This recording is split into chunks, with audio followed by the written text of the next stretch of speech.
전설야담 특집 특이한 이야기 9편. 전설야담 중에서 특이한 이야기 9편을 골라 담았습니다. 아래와 같은 순서로 재생됩니다. 전설야담 네 번째 사또의 운명. 조선 중력 중종 때의 일입니다. 중종 임금에게는 계속 해결되지 않은 근심거리가 하나 있었습니다. 여러 해 동안 강원도 영월의 군수 자리가 비어 있음이 문제의 골칫거리였습니다. 어찌된 일인지 16세기 중엽 영월 군수로 부임했다가 죽은 사람이 연이어 3명이나 됐습니다. 새로 부임해 내려간 신관 사또마다 첫날 밤에 원인 모르게 계속해서 죽자 아무도 영월 군수로 가려 하지 않았습니다. 임금이 담력 강해 보이는 신하에게 영월 군수를 권하면 아예 벼슬을 물러나겠다는 반응까지 보일 정도였습니다. 이러니 아무리 임금이라지만 강권하기에는 무리였습니다. 임금은 방을 붙여 적임자를 찾아볼까 하는 생각도 했습니다. 그러던 차에 밀양 출신의 승문원 교권 박충원이 영월 군수를 자청했습니다. 박충원의 아내는 소문을 듣지 못했느냐며 집에서 긋고 말렸지만 박충원은 임금의 근심을 덜어드리는 게 신하의 도리라며 자원했습니다. 임금은 박충원의 뜻을 가상히 여겨 크게 칭찬하고 영월 군수로 발령했습니다. 그대가 짐의 고충을 덜어주려 함은 참으로 가상하오. 그렇지만 신관 사또들이 부임 첫날 밤에 까닭 모르게 모두 죽었으니 짐의 마음이 염려되는구려. 상감마마, 소인을 심려해 주시니 깊이 고성은에 보답하겠나이다. 박충원은 한시가 급하다며 즉시 강원도 영월로 길을 떠났습니다. 영월에 도착해 보니 수년 동안 사또가 없었던 관아는 마치 빈집처럼 보였고 마당에는 잡초가 무성했습니다. 새로운 사또가 부임했다는 소식을 듣고 급히 달려온 아전들은 인사를 마치자마자 다른 곳으로 피신할 것을 권했습니다. 무슨 소리, 내가 마땅히 있어야 할 자리에 있겠노라. 박충원은 당당한 목소리로 아전들을 나무란 후 동원에 들어가서 앉았습니다. 아전들은 여기저기 모여 못마땅한 표정으로 또 시체 치울 일 생겼다며 수군거렸습니다. 그에 상관없이 박충원은 해가 지기 전에 관아를 말끔히 정돈하라고 명했습니다. 이윽고 밤이 되었습니다. 아전들은 사또의 불행을 걱정하면서 모두 집으로 돌아갔고 커다란 관아에는 박충원과 일하는 하인 그리고 몇 명의 포졸만이 남아 있었습니다. 박충원은 책상 앞에 단정히 앉아 책을 보면서 항상 지니고 다니는 칼을 옆에 놓아두었습니다. 더욱 밤이 깊어 하인들마저 각자 자기 방으로 가버렸을 때 박충원은 먼 길 오느라 쌓인 피곤함이 몰려와 막 잠이 들려고 했습니다. 바로 그때 방문이 휙 열리더니 서늘한 느낌의 찬 바람이 불어와 등잔불을 꺼버렸습니다. 박충원은 깜짝 놀라 눈을 크게 뜨고 앞을 보았습니다. 박충원은 어렴풋이 보이는 허옇고 커다란 물체에게 정체를 밝히라며 소리쳤습니다. 걔 누구냐? 요만한 것이거든. 썩 물러가거라. 그 순간 하얀 옷을 입은 귀신이 다가오더니 박충원의 손목을 꽉 움켜잡았습니다.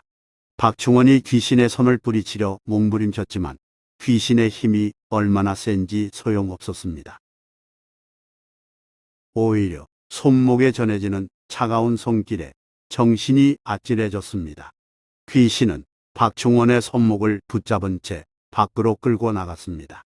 귀신은 마당을 지나 산으로 들어가더니 숲속을 헤치며 어딘가로 향했습니다. 음산한 바람소리와 망령들이 울부짖는 듯한 괴이한 소리가 박충원의 귀를 스쳤습니다. 어느 사이 박충원을 잡아끄는 귀신은 셋으로 늘었고 박충원 몸에는 이리저리 끌려다니는 과정에서 생채기가 생겼습니다. 그렇게 한참을 갔는데 어느 순간 밝은 곳이 나타났고 귀신들은 박충원의 손을 놓아주었습니다. 털썩 주저앉은 박충원이 고개를 드니 놀랍게도 어전이었습니다. 박충원은 주위를 살펴봤습니다. 그곳에는 예복을 갖춰 입은 6신하가 선체로 옥좌에 앉아있는 어린 임금을 보좌하고 있었습니다. 그들은 사육신과 단종 임금이었습니다. 깜짝 놀란 박충원은 머리를 조아리며 상감께서 어찌 이런 누추한 곳에 계시냐고 여쭤봤습니다.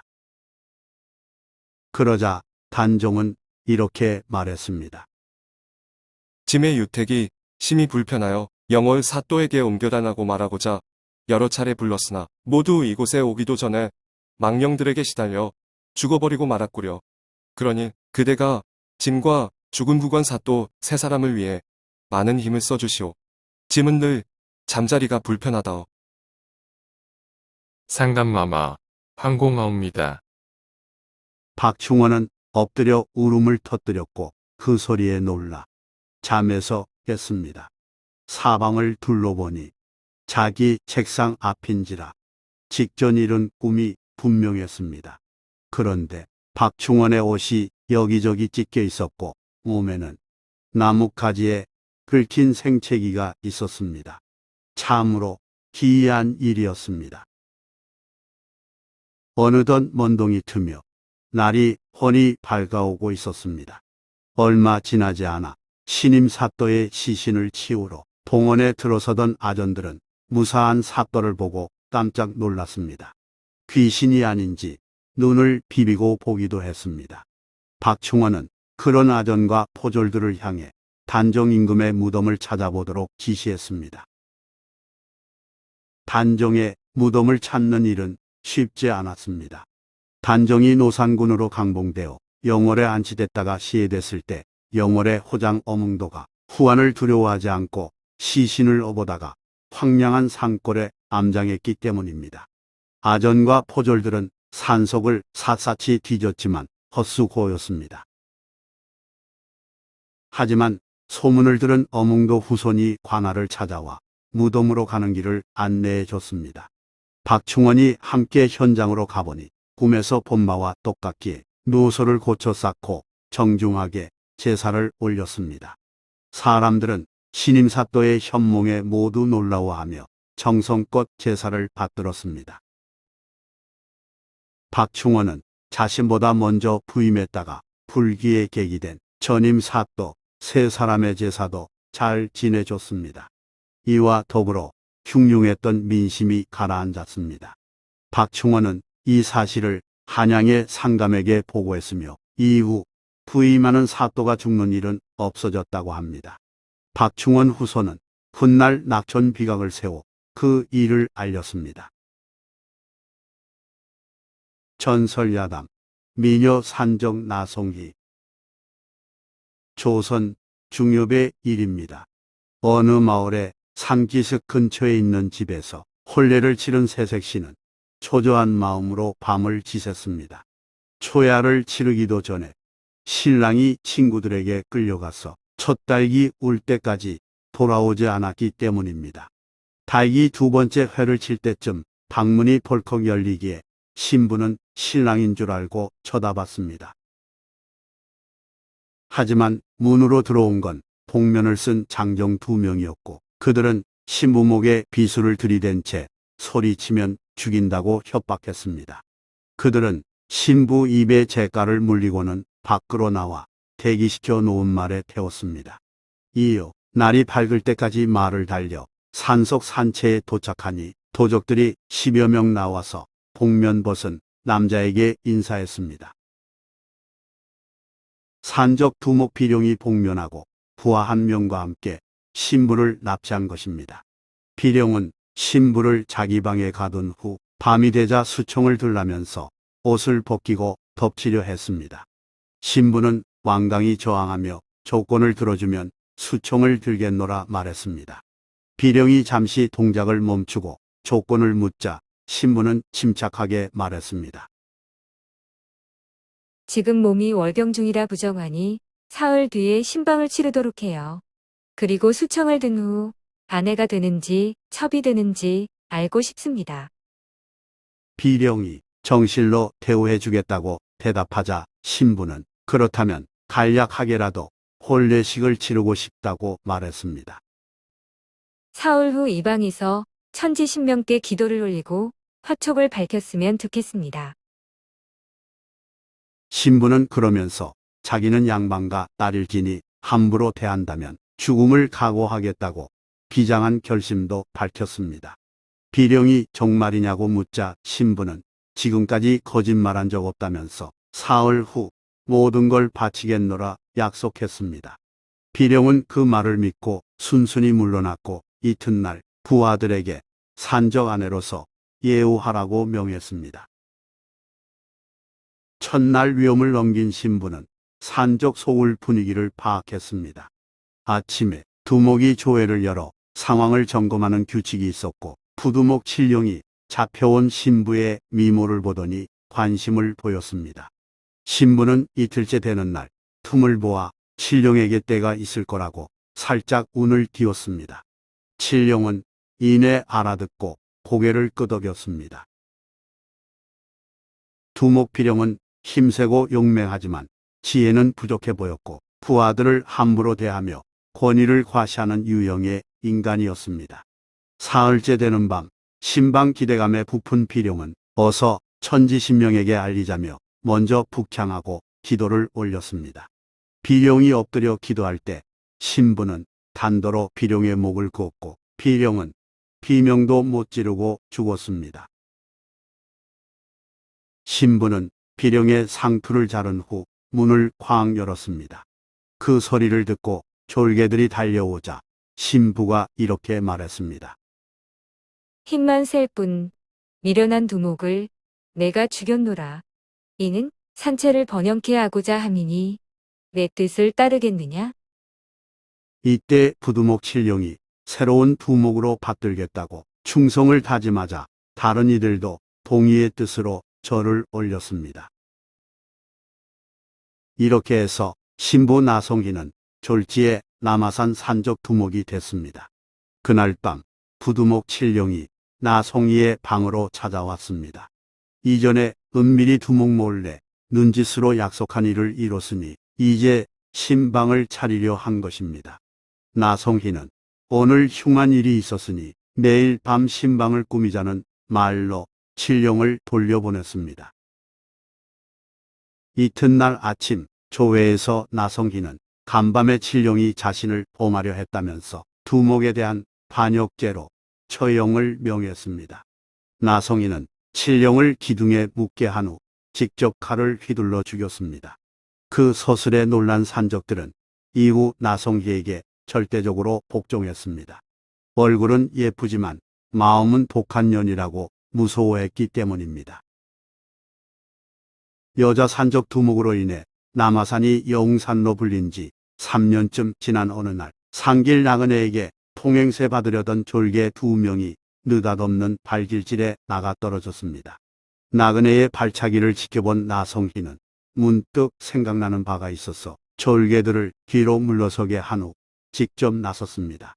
가서 보니 택견에 능하다던 신랑이었습니다. 나성희가 이름을 밝히자 신랑 하왕동은 믿기지 않는다는 표정으로 잠시 쳐다보고는 이내 손을 잡으며 기뻐했습니다. 하왕동은 아내가 사라진 후 3년 동안 찾아다녔노라면서 기적 같은 만남이 꿈인지 생시인지 거듭 확인했습니다. 졸개들은 두 사람의 재회를 축하해 줬으며 그날 돼지를 잡아 잔치를 벌였습니다.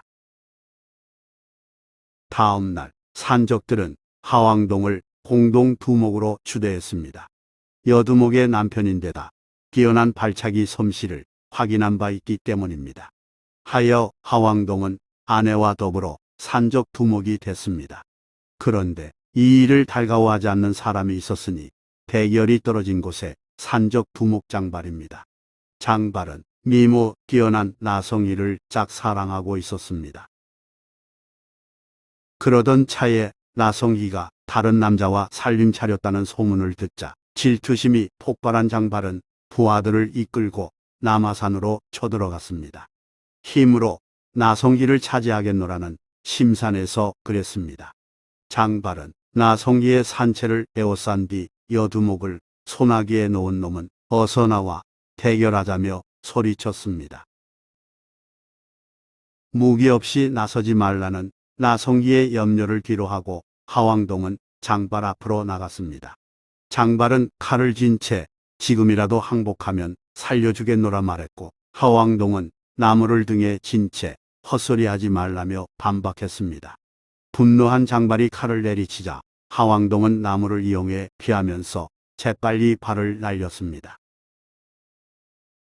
쓰러진 장발이 몸을 일으켜 다시 칼을 휘둘렀지만 하왕동은 슬쩍 피한 뒤 왼발로 장발의 오른팔을 걷어찼습니다.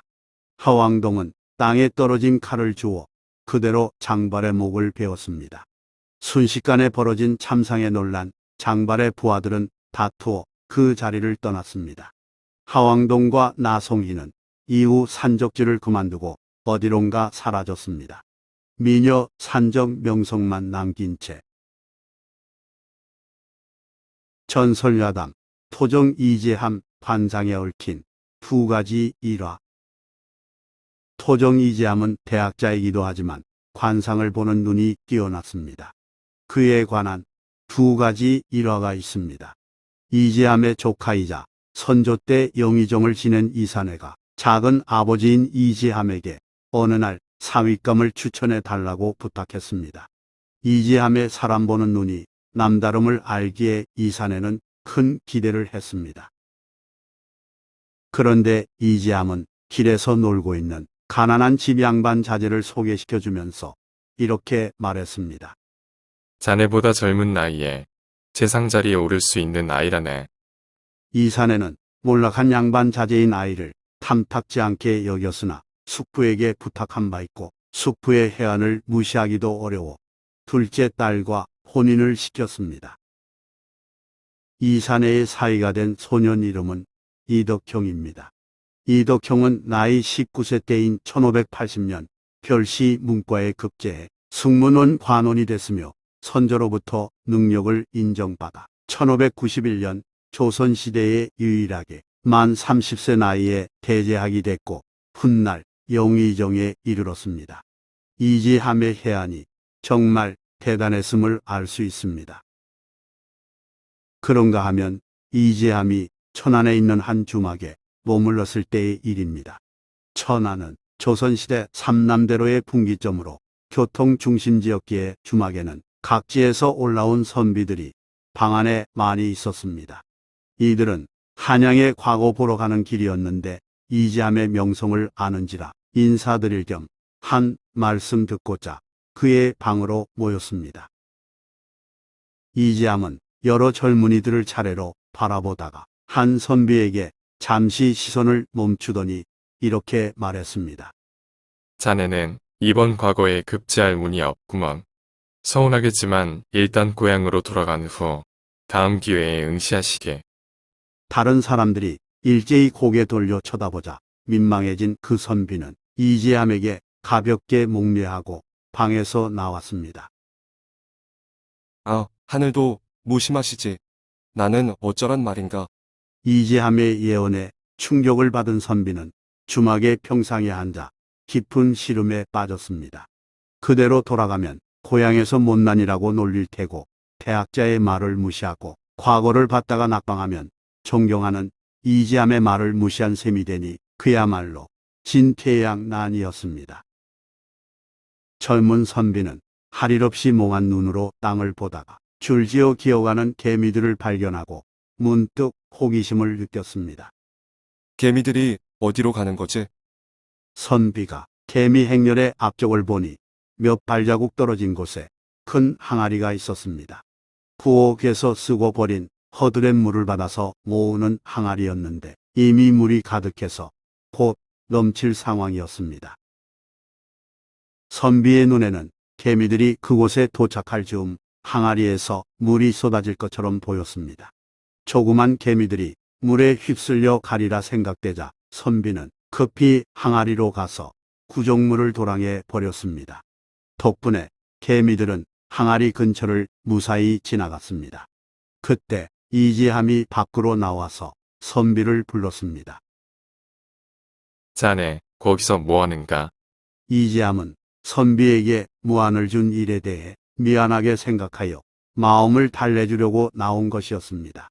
젊은 선비는 일어서서 이지함에게 예를 갖추었습니다. 그런데 이지함은 선비의 얼굴을 보고는 깜짝 놀랐습니다.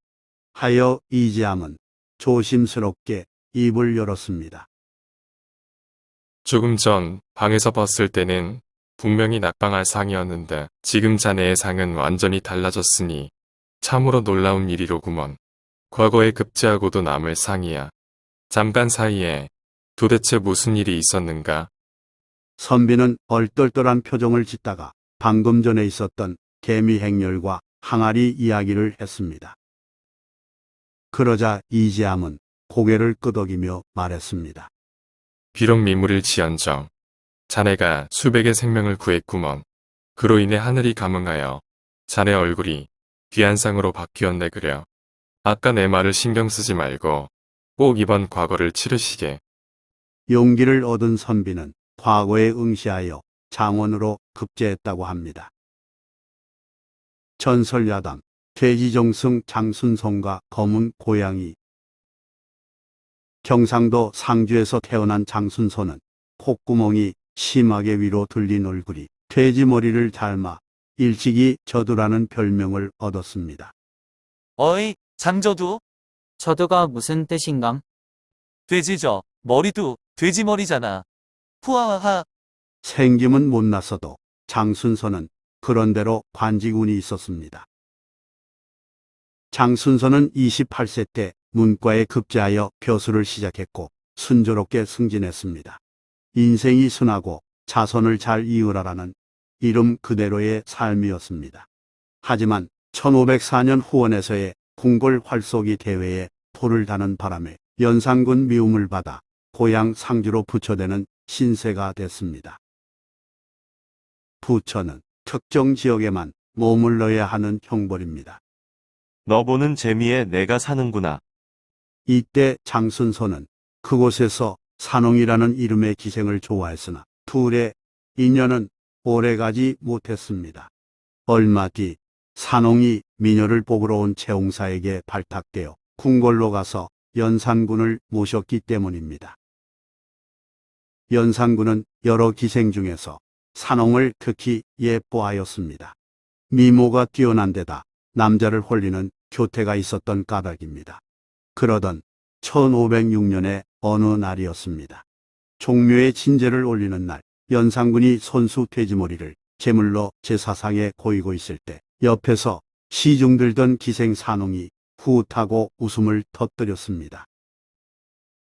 임금이 몸소 제사를 지내는 엄숙하고 신성한 자리에서 웃음이라니. 몹시 비위가 거슬린 연산군은 노기를 띤 채 산홍에게 그 이유를 물었습니다. 인연, 어찌 웃느냐? 당황한 산홍은 황급히 몸을 낮추며 대답했습니다. 제가 웃은 데에는 나름의 사연이 있사옵니다. 그 사연이 뭐란 말이냐? 제가 상주에 있을 때 장순손이란 사람을 보았는데 그 얼굴 생김새가 돼지를 닮아 별명이 돼지머리였습니다.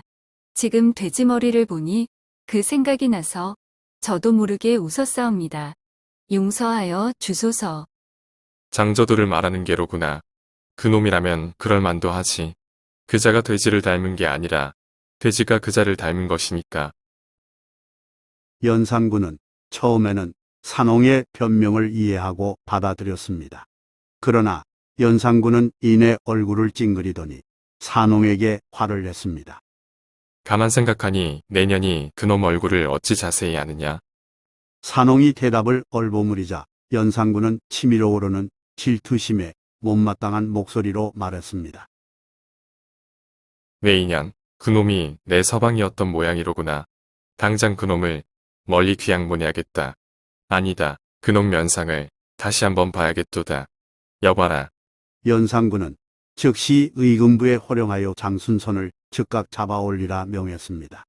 하여 의금부 도사 일행이 장순손을 잡으러 길을 떠났습니다. 이튿날 연산군은 분이 안 풀렸는지 따로 나조를 보내면서 이렇게 말했습니다.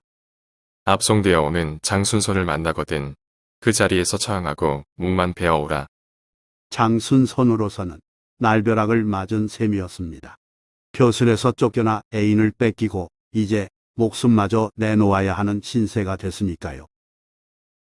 어찌됐든 상주에 먼저 도착한 도사 일행은 장순손을 포박하여 압송했습니다. 장순손은 별 수 없이 끌려갔고 한양으로 가기 위해 문경세제를 넘어야 했습니다. 문경세제를 향해 가는 도중 함창에 이르니 두 갈래길이 나왔습니다. 비교적 편한 큰 길과 좁은 지름길이었습니다. 이때 의금부 도사가 장순손에게 물었습니다. 어느 길로 가고 싶으시오? 장순손은 잠시 생각에 잠겼습니다. 좀 늦더라도 편한 길로 갈까? 불편하더라도 빠른 길로 갈까?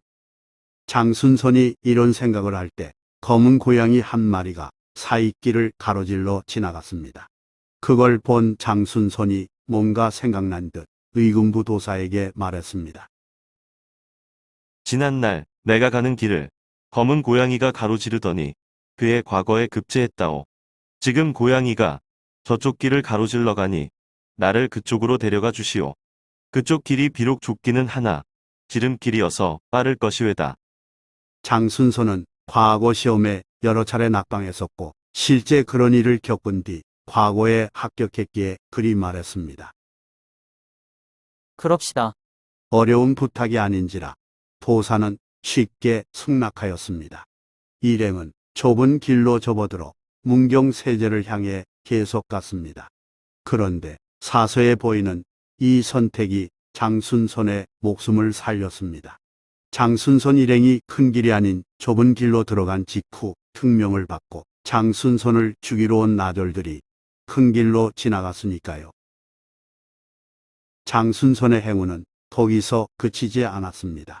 장순손 일행이 문경에 이르렀을 때 반정이 일어나 연산군을 내쫓고 새 임금 중종이 등극했으며 억울한 사람을 모두 속방한다는 사면령이 전해졌습니다. 장순손은 참으로 아슬아슬하게 죽음을 모면한 것입니다. 성은이 망극하옵니다. 이후 장순손은 간신 김한로와 어울려 지내면서 조광조 등 신진 사림들과 대립하며 지냈습니다. 예컨대 장순손은 1518년 병조 판서에 있을 때 신진 사림들이 주장한 현량과를 적극적으로 반대했습니다. 나중에는 중종과 사돈을 맺은 김한로의 후원으로 이조 판서와 우의정을 거쳐 1533년 영의정에까지 올랐고 이듬해 죽었습니다. 이런 처신 때문에 사관들은 장순손에 대해 좋은 평가를 내리지 않았습니다. 중종실록에 기록된 그의 인품은 다음과 같습니다. 시기심이 많고 음험하고 탐욕스러워 당시 사람들이 장검동이라 불렀으니 그의 탐욕스러움을 꾸짖어 놀린 말이다. 몰래 김한로에게 아부하여 벼슬이 정승에 이르렀으나 사람들이 모두 비루하게 여겼다. 전설야담 찢어진 소매를 꿰매지 않은 까닭. 조선 중력 박영이 어느 날 의관을 갖추고 하인 한 명을 대동한 채 말을 몰아 집으로 돌아갈 때의 일입니다. 그날 하늘이 어느새 어두워지기에 박영은 근처에서 인가를 찾았으나 볼 수 없었습니다. 하여 박영은 조금 더 가다가 자기 눈을 의심했습니다. 저게 뭐지? 젊은 처자 같은데. 박영이 눈을 크게 뜨고 자세히 보니 저쪽 버드나무 밑에서 한 여인이 이쪽을 향해 손짓하고 있었습니다. 잘못 봤나 싶어서 눈을 씻고 다시 봐도 분명히 젊은 여인이었습니다. 더구나 그 자태가 제법 아름답고 성적 매력까지 느껴졌습니다. 묘한 생각이 든 박영은 말에서 내려 하인에게 말했습니다. 나 이 근처에 볼 일이 있으니 너는 먼저 집에 돌아갔다가 내일 아침 일찍이 이곳으로 마중 나오너라. 박영은 하인이 돌아가는 것을 확인한 뒤 여인이 있는 버드나무 쪽으로 걸어갔습니다. 그러자 박영이 오는 것을 확인한 여인은 어딘가를 향해 천천히 걸었고 박영은 그 여인의 뒤를 쫓아갔습니다. 그렇게 산속을 걸어가는 동안 사람의 그림자라고는 하나도 찾아볼 수 없었습니다. 여인의 걸음이 은근히 빠르네. 도대체 어디로 가는 걸까? 혹시 귀신일까? 아니야. 분명히 발이 보이잖아. 그렇다면 무슨 사연이 있는 걸까? 박영이 이런저런 생각을 하며 어느 정도 다가갈 무렵 여인은 어느 외딴 집으로 들어갔습니다. 박영은 망설이지 않고 그 집으로 뒤따라 들어갔습니다. 여인은 방에 앉아 등잔불을 켜더니 방문 열고 들어오는 박영을 천천히 훑어보았습니다. 그리고는 갑자기 흐느껴 울기 시작했습니다. 크흐흐, 어후, 엉엉엉. 박영은 영문을 모르기에 여인에게 물었습니다. 어인 일로 아무 말 없이 울기만 하시오. 여인은 울음을 멈추고 박영을 바라보면서 안타까운 듯 말했습니다. 공께서 저로 인하여 돌아가시게 되었으니 이를 슬퍼합니다. 그게 무슨 말이오? 우러러 뵙건 때 공께서는 비범한 어른으로 여겨집니다. 그런데 이제 화를 잊게 되셨으니 그 점이 슬퍼서 우는 것이옵니다. 박영은 여인의 설명이 이해되지 않아 재차 물었습니다. 지금 뭐라 말하셨소? 이곳은 도둑의 소굴이며 산적들이 저를 미끼로 하여 지나가는 사람을 유인하여 죽인 다음에 재물을 빼앗곤 해왔습니다. 뭐라? 그렇다면 당신은 한 페이지인데 왜 내게 그런 설명을 하시오? 여인은 잠시 한숨을 내쉰 뒤 말했습니다. 저는 마지못해 살아가고 있습니다. 그동안 여러 차례에 걸쳐 이곳을 빠져나가고자 했으나 산적 무리가 많아 실패했으며 지금 공 같은 비범한 어른을 곤란한 지경에 빠뜨렸습니다. 용서해 주소서. 허, 이런. 뜻밖의 고백을 들은 박영은 재빨리 칼을 뽑아 만약의 상황에 대비하였습니다. 박영은 무과에 합격한 무인이었기에 도적들과 맞서 싸우려 했습니다. 그때였습니다. 도적 무리가 나타난 듯한 소리가 문 밖에서 들렸습니다. 그 수가 많음을 직감한 박영은 도적들을 상대하려던 생각을 바꾸었습니다. 나를 믿고 따르시오. 박영은 여인을 들쳐업고 허름한 벽을 엄청난 힘으로 뚫고 나간 후 울타리를 뛰어넘었습니다. 박영은 뛰어난 무의의 실력으로 울타리를 넘기는 했으나 두루마기에 소매자락이 걸려 기저지고 넘어질 뻔하였습니다. 그래도 냅다 도망쳐서 도적 소굴을 무사히 벗어났습니다. 이후 박영은 소매 찢어진 두루마기를 꿰매지 않고 그대로 소중히 간직했습니다. 자식을 낳은 뒤에는 그 옷을 보여주며 경계해야 하는 마음가짐을 가르쳤습니다. 잠시 이성을 잃고 유혹에 빠지면 헤어나지 못할 수 있는 바 항시 경계하고 살아야 하느니라. 박영은 젊은 날 잠깐의 방심으로 큰 위기에 빠졌지만 평소 무예를 닦은 솜씨와 임기응변으로 목숨을 건졌으니 한 번 실수를 두고두고 인생의 약으로 삼은 셈입니다. 한편 박영은 무인으로 출발했으나 유식한 군자가 되지 못함을 한탄하다가 고향으로 돌아가 정붕의 문화에서 경전을 배워 문인으로 전환했습니다. 전설야담, 괴 안의 신랑, 괴 속의 처녀, 괴짝에 얽힌 두 가지 이야기.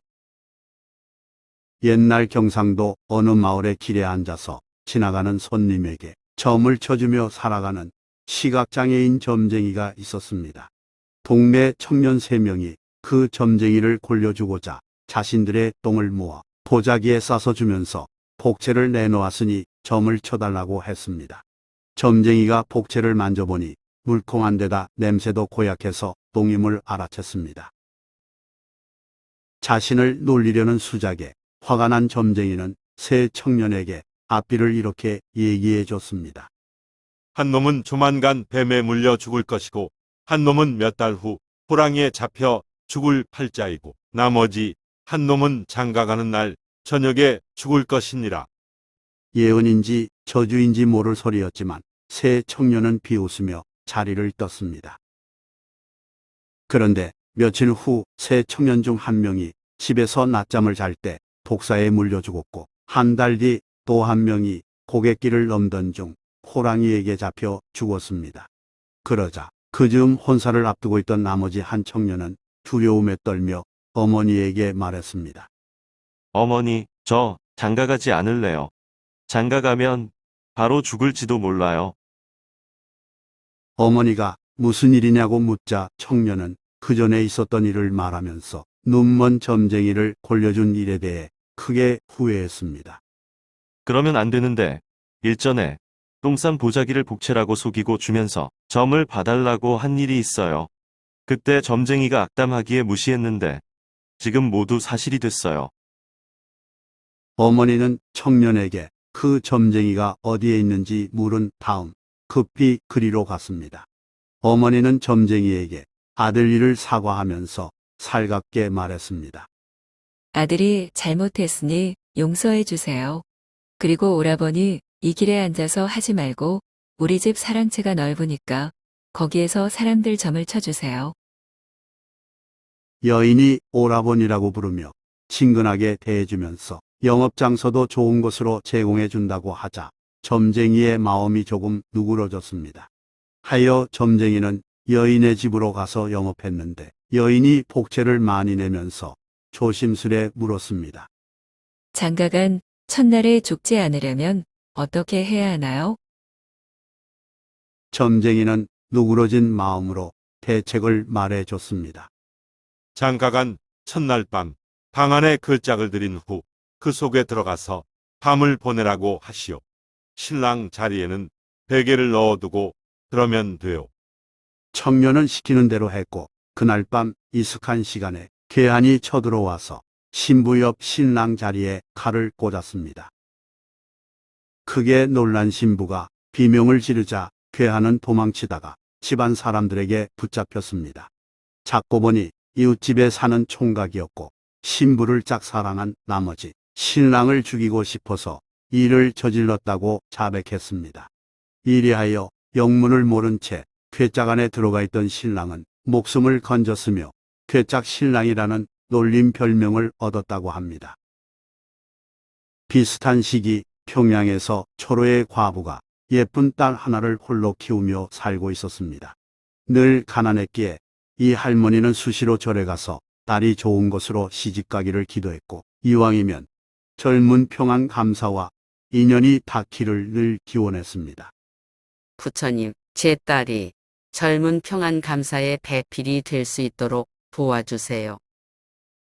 작은 사찰의 주지승은 할머니가 자주 오자 그 딸의 외모에 대해 궁금해했고 어느 날 할머니와 함께 온 딸의 미모를 보고 그만 반해버렸습니다. 정진아는 다른 스님과 달리 주지승은 세속적 욕망을 남몰래 즐겨왔는데 그날 이후 처녀 얼굴이 계속 떠오르는 상사병에 걸렸습니다. 천하이생 미녀를 차지할 계책이 없을까?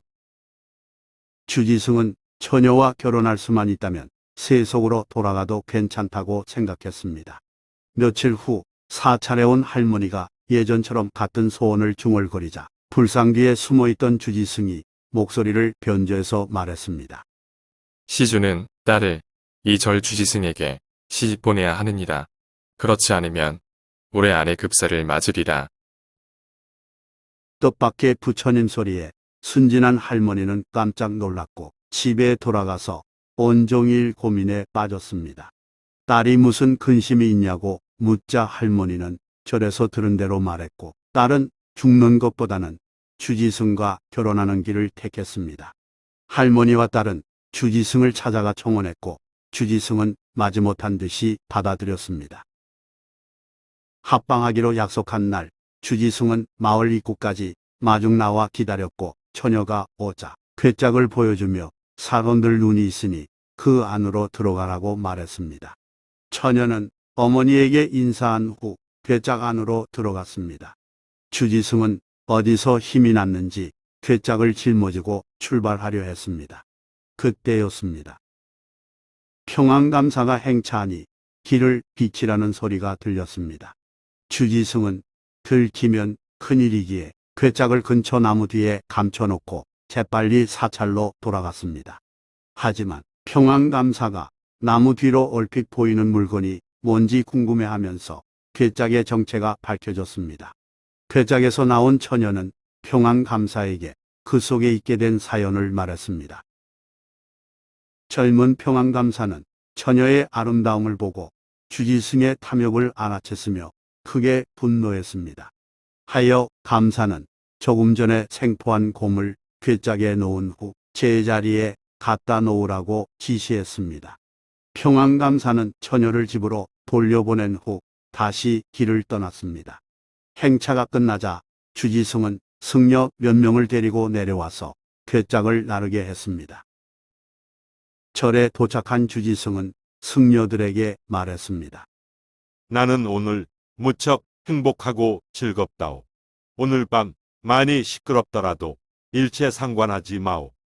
다른 승려들은 타락한 주지승을 속으로 흉보며 돌아섰습니다. 주지승은 방문을 잠그고 괴짝을 열었습니다. 그렇게도 꿈꾸었던 달콤한 시간을 기대하면서. 그러나 오랫동안 갑갑하게 있었던 곰은 문을 열고 나오자마자 주지승을 마구 공격했습니다.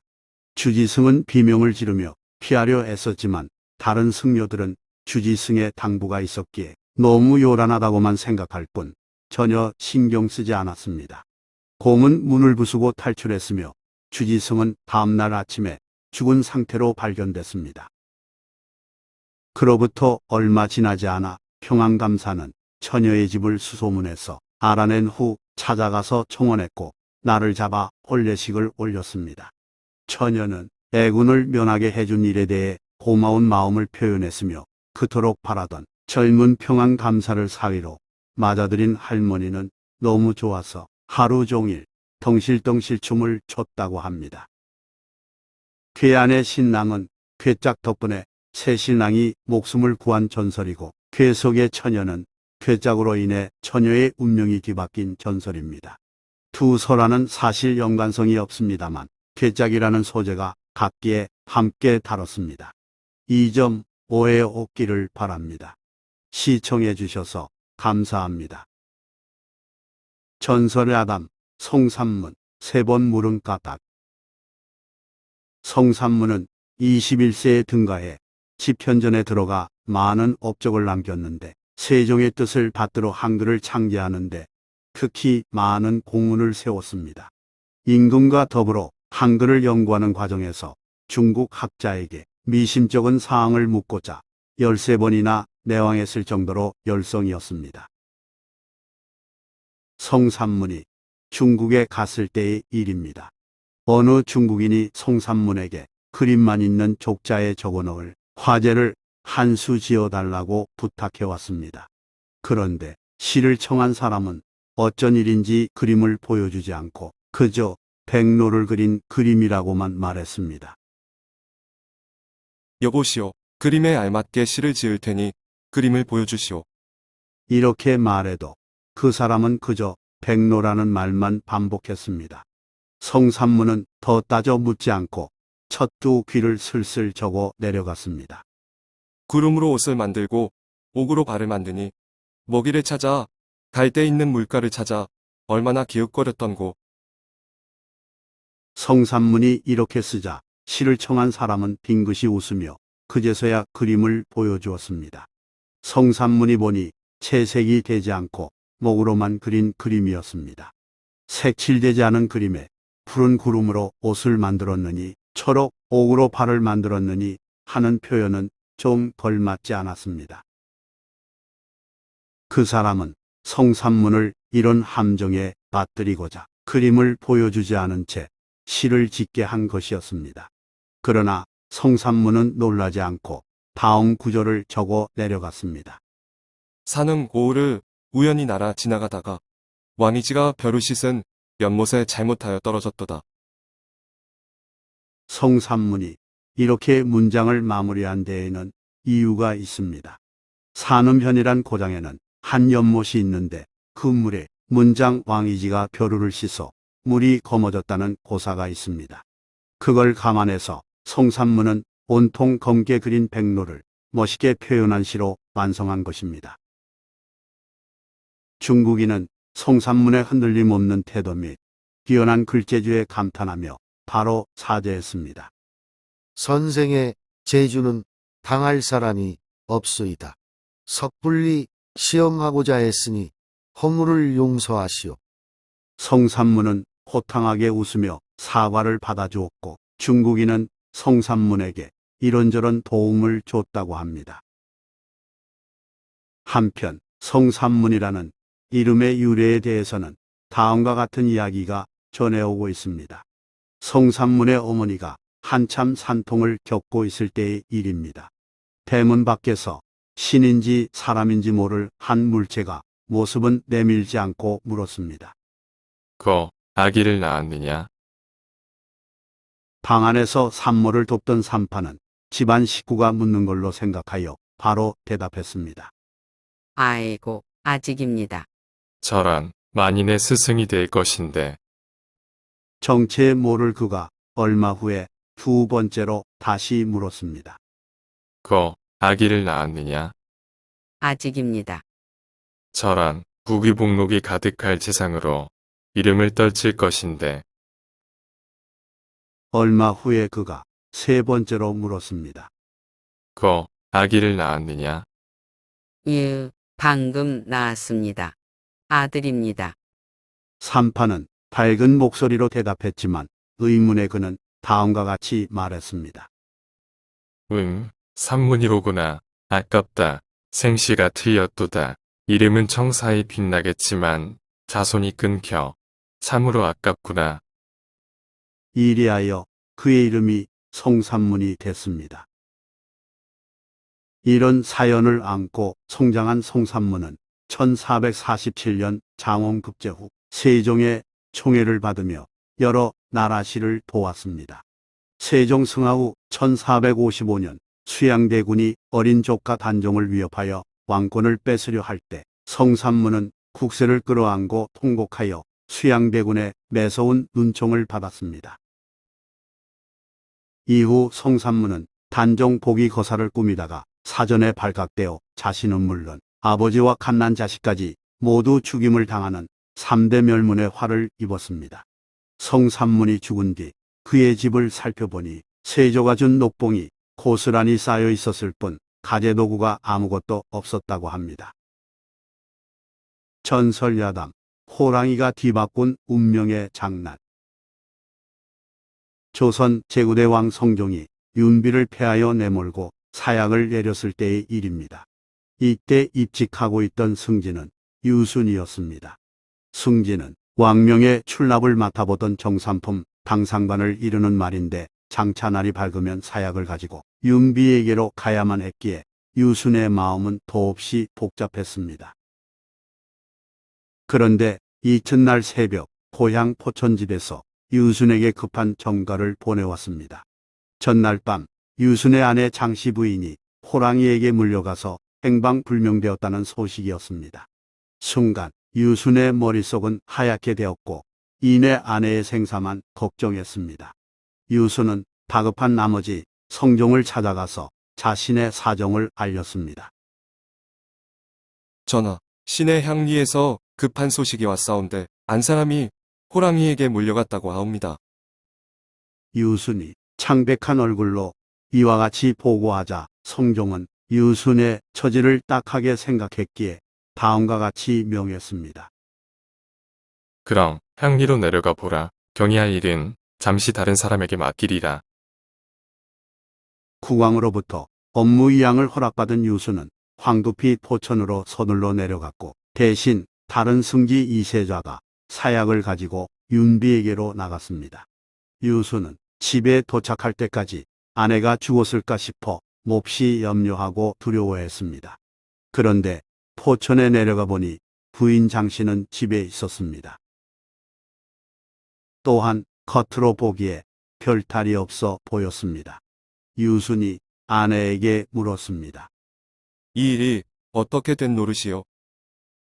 호랑이에게 물려가다가 도중에서 나뭇가지를 잡고 거기에 올라 겨우 화를 면하였습니다. 아내가 기적적으로 호환을 면했음을 확인한 유수는 길게 안도의 한숨을 몰아쉬었습니다. 휴, 정말 다행이구려. 이 일은 유순에게 다행이었지만 누군가에게 행운은 누군가에게 불행으로 작용하는가 봅니다. 그 무렵 이세자의 아내는 남편이 사약을 전달하게 됐다는 소식을 듣고 통곡했습니다. 우리 집안 대가 끊어지게 되었습니다. 그 어머니가 죽임을 당한다면 후일에 어찌 그 아들이 원수를 갚고자 하지 않겠습니까? 과연 연산군이 왕위에 오르자 지난날 어머니 윤비를 왕비 자리에서 내몰고 사약을 내리는 일에 동조한 사람을 모조리 죽였습니다. 이세자는 1503년 인정전에서 술을 의해 엎지른 실수로 분노를 샀고 이듬해 윤비에게 사약을 전한 일로 자결을 명받아 생을 마감했습니다. 그의 아들도 죽임을 당하였습니다. 그러나 유수는 윤비 사약 사건과 직접 관련이 없다 하여 목숨을 온전히 유지할 수 있었고 벼슬이 영의 정까지 올랐습니다. 유수는 그 후 연산군을 내몰고 중종을 맞아들이는 일에 가담하여 공신 칭호를 받았으니 아내 장씨 부인의 느닷없는 호환이 유순의 인생의 전화위복이 된 셈입니다. 전설야담, 사람을 살린 금족들이 조각. 제법 예쁘구나. 조선 숙종 때 장옥정은 미인계를 획책한 남인 일파의 지원을 받으며 데뷔전의 나인으로 일하면서 국왕의 눈길을 잡아끄는 데 성공했습니다.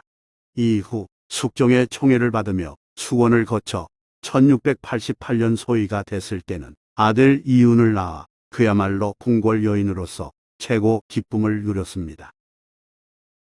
세자로 책봉하노라. 서인 신하들의 반대를 물리치고 숙종은 1689년 정월에 이윤을 세자로 공식 선언하고 장소위를 희빈으로 승격시켰습니다. 그때까지 왕비 민씨는 아직 왕자를 낳지 못했으므로 장희빈의 기세는 하늘을 찌를 듯 높았습니다. 자식이 출세하니 장희빈 어머니도 한껏 으스대고 다녔습니다. 어느 날 장희빈의 어머니가 팔인교를 타고 대궐로 오고 있을 때 일입니다. 길을 지나갈 때 주변 사람들은 화려한 가마 행렬에 놀라 머리를 숙였습니다. 하지만 그 소식을 전해 들은 장령 이익수는 하인을 시켜 대궐 문 밖에 있다가 그 가마를 때려 부수게 했습니다. 너희는 내가 누구인 줄 모르느냐? 이 무슨 행패란 말이냐? 장희빈의 어머니는 분노하여 하인을 나무랐지만 워낙 순식간에 벌어진 일이라 가마는 이미 박살난 상태였습니다. 구경거리가 생기자 사람들이 몰려들어 혼란스러운 와중에 어린이 한 명이 사람들 속에서 뛰어나오더니 이렇게 외쳤습니다. 금족두리, 금족두리. 족두리는 부녀자들이 전통 예복을 입을 때 머리에 쓰는 관을 이르는 말입니다. 장희빈의 어머니는 당시 황금으로 만든 족두리를 썼는데 그 족두리도 부서져서 바닥에 흩어져 있었습니다. 소녀는 이내 사람들 속으로 사라졌고 이익수는 소년의 말을 이상하게 여겨 부서진 금족두리 조각 몇 개를 주워 옷소매 안에 넣었습니다. 가마를 타고 오다 궁궐 앞에서 봉변을 당했습니다. 장희빈의 어머니는 걸어서 궁궐 안으로 들어간 다음 장희빈에게 자신이 당한 일을 알렸습니다. 화가 난 장희빈은 즉시 숙종에게로 달려가서 울며 호소했습니다. 저의 어미가 여자 가마를 타고 대궐로 들어오는데 장령 이익수가 때려 부서뜨렸다고 합니다. 장령은 사헌부에 속한 정사품 벼슬인 바 독단적 행동을 할 만한 고위직이 아니었습니다. 임금으로서 이해하기 어려운 일이었고 사랑하는 여인이 눈물을 흘리며 억울해하자 숙종은 크게 노하여 즉각 이익수를 불러들여 책임을 물으려 했습니다. 이때 이익수는 소매에서 깨진 금족두리 조각을 꺼내어 임금에게 보이며 말했습니다. 희빈의 어미는 동작도 없으면서 외람되게 8인교를 타고 왔습니다. 그 까닭으로 때려 부서뜨려 싸웁니다. 이 말로만 본다면 이익수의 일처리는 문책할 만한 사안이 아니었습니다. 오늘날 장관에 해당하는 판서도 4인교를 타야 하고 가마를 탄 채 대궐 안에 들어갈 수 있었던 사람은 삼정승뿐이었으니까요. 임금은 이익수의 말을 듣고 처벌하지 않았으니 이익수는 금족두리를 외친 아이 덕분에 목숨을 건진 셈이었습니다. 얼마 후 장희빈 등살에 시달린 숙종이 이익수를 잠시 파직했지만 곧 종삼품 벼슬인 사관으로 복직시켰습니다. 이익수의 강직한 성품과 공정한 업무 처리를 높이 평가한 까닭입니다. 한편 이 설화는 금계 필담에 나오는 내용인데 이긍익이 쓴 연료실 기술에서는 설명이 조금 다릅니다. 당시 지평 신분인 이익수가 궁궐 해문 앞에서 명패가 없다는 이유로 가마 타고 온 장희빈 모친의 입고를 거부했고 신랑이 버리다 가마를 불태웠다고 합니다. 어느 설이 옳든 이익수의 강직함은 똑같습니다.